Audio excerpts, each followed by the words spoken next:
Райым Матраимовду издеп атышат азыр. Менин маалыматым боюнча, мага жеткен маалымат боюнча күч органдары издеп атат.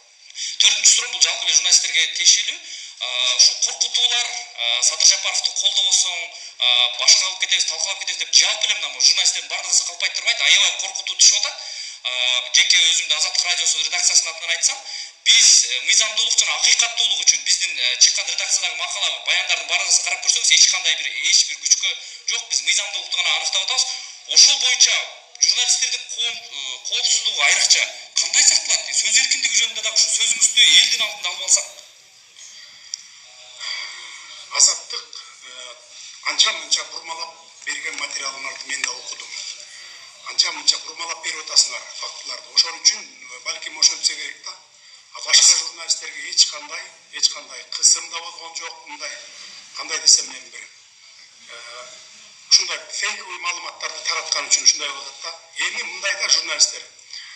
Мындан ары мен сиздердин күчүңүздөргө таянам. Коррупция менен күрөшүү боюнча